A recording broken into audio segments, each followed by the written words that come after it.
E aí, já parou para pensar que organizar a história inteira da humanidade é uma tarefa gigantesca? São milhões de anos, civilizações que vêm e vão. É como montar um quebra-cabeça com peças demais. Bom, hoje a gente vai tentar juntar algumas dessas peças. Pois é, a pergunta é essa: como é que a gente pega esse tempo todo, essa imensidão de acontecimentos e transforma em algo que faça sentido? Será que existe um mapa para a história humana? A resposta é que sim, mais ou menos, e é esse mapa que a gente vai desvendar agora. Então, o nosso caminho vai ser o seguinte: primeiro, a gente vai olhar o mapa geral da história. Depois, vamos dar um zoom bem de perto no mundo antigo para entender como tudo começou. Daí, a gente acelera, passando do feudalismo até as fábricas para chegar no nosso tempo. E no final, a gente vai se perguntar se esse mapa faz mesmo sentido. Ok, vamos lá. Para conseguir organizar o passado, os historiadores criaram uma ferramenta chamada periodização.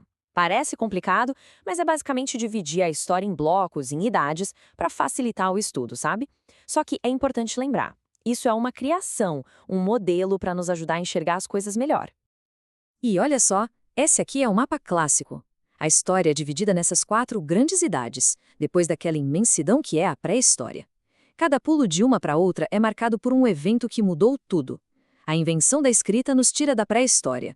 A queda do Império Romano encerra a Antiguidade. A tomada de Constantinopla pelos turcos dá início à Idade Moderna. E, por fim, a Revolução Francesa que inaugura a nossa era, a Idade Contemporânea. Mas falar a idade antiga parece uma coisa meio vaga, né? Para entender de verdade o que cada era significa, a gente precisa olhar de perto. Então vamos dar um zoom na primeira grande idade da história para ver como as primeiras civilizações se organizaram na prática. Um conceito-chave para entender essa galera é o tal do modo de produção asiático. Calma, não se assusta com o nome. Basicamente, ele descreve como as primeiras civilizações gigantes, tipo Egito e Mesopotâmia, organizaram a vida em torno do controle da terra e, o mais importante, da água dos grandes rios. E o mais legal aqui é ver como uma coisa leva a outra. Pensa bem, a agricultura dependia dos rios, por isso elas são chamadas de sociedades hidráulicas. E quem controlava a água? Os canais, o Estado. Como o Estado era dono de tudo, o povo pagava imposto com trabalho. E para justificar tudo isso, o rei ou faraó era visto como um deus. A religião era a cola que mantinha tudo no lugar. E essa pirâmide aqui ilustra isso perfeitamente. No Egito Antigo, a sociedade era super rígida, quase não tinha como subir na vida. Quem nascia camponês, morria camponês. Lá no topo, claro, o faraó, que era praticamente um deus. Abaixo dele, quem sustentava o poder: sacerdotes, militares e escribas. E na base, sustentando todo mundo, a grande maioria: os camponeses e os escravos. E para organizar sociedades que estavam ficando cada vez mais complexas, surgiram as primeiras leis escritas. O exemplo mais famoso de todos é o Código de Hammurabi, lá na Babilônia. Aquele princípio da lei de Talião, o olho por olho, dente por dente, dá uma ideia bem clara de como funcionava a justiça. Era uma retribuição direta para colocar ordem no mundo que ainda estava se formando. Certo, agora vamos tirar o zoom. O Império Romano caiu e a Europa virou um mundo de castelos e cavaleiros, com a fé ditando as regras. A Idade Média. Mas essa ordem também não durou para sempre. Como foi que o mundo saiu do feudalismo e entrou na era dos países e do comércio? Olha, essa comparação lado a lado é fantástica para a gente sentir o tamanho da mudança. De um lado, na Idade Média, você tem o feudalismo, o poder da igreja, uma sociedade rural. Do outro, na Idade Moderna, o capitalismo começa a nascer, o poder vai para os reis, uma nova classe, a burguesia, aparece com tudo, e o pensamento muda da fé para a razão. Foi uma virada em tanto. E o ponto central da Idade Média era esse: o poder da igreja. Ela não era só uma instituição religiosa, era a força que dizia que a sociedade era daquele jeito por vontade de Deus. Sabe, uns rezam, outros lutam, a maioria trabalha. E ponto final. Isso tornava a ordem social quase impossível de questionar. E o que foi que quebrou essa ordem tão sólida? Foram várias faíscas que viraram um incêndio. O Renascimento trouxe de volta a razão, o ser humano para o centro de tudo. A Reforma Protestante rachou o poder da Igreja. E as grandes navegações? Bom, elas literalmente expandiram o mundo e iniciaram uma revolução comercial que mudou as regras do jogo. E aí a gente chega em casa, na nossa era, a Idade Contemporânea. E se as outras idades foram rios correndo, Essa aqui é uma cachoeira. Tudo acontece muito mais rápido, numa velocidade alucinante. É a era das revoluções, das guerras mundiais, da tecnologia que define o mundo em que a gente vive hoje. O marco zero é 1789. A Revolução Francesa não só cortou a cabeça de um rei, ela espalhou pelo mundo ideias que eram verdadeiras bombas. Liberdade, igualdade, fraternidade.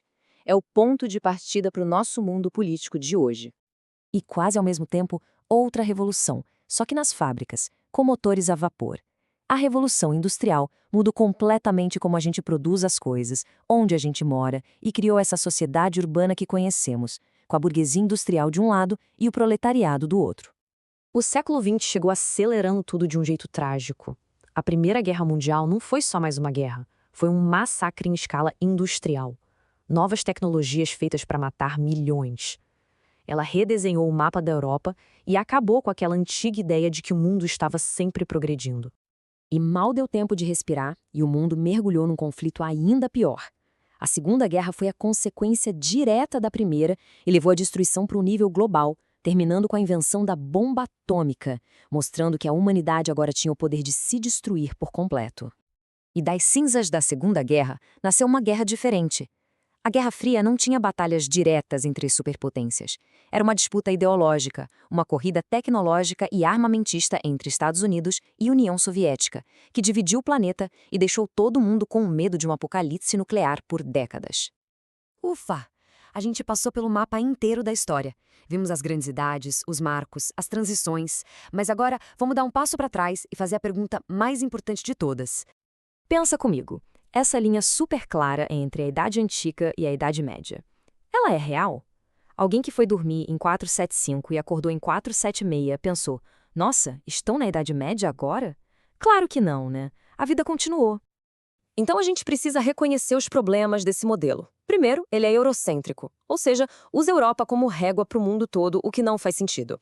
Ele também ignora que as mudanças são lentas, graduais. O feudalismo não acabou de um dia para o outro. E no fim, esses rótulos, como Idade Média, acabam simplificando demais 1000 anos de história, que foram super complexos. No fim das contas, a grande sacada é essa. A periodização não é um retrato fiel do passado. Ela é um mapa, uma ferramenta que a gente criou para não se perder nessa imensidão de tempo. É super útil para estudar, mas a gente tem que usar sabendo que ela tem limites.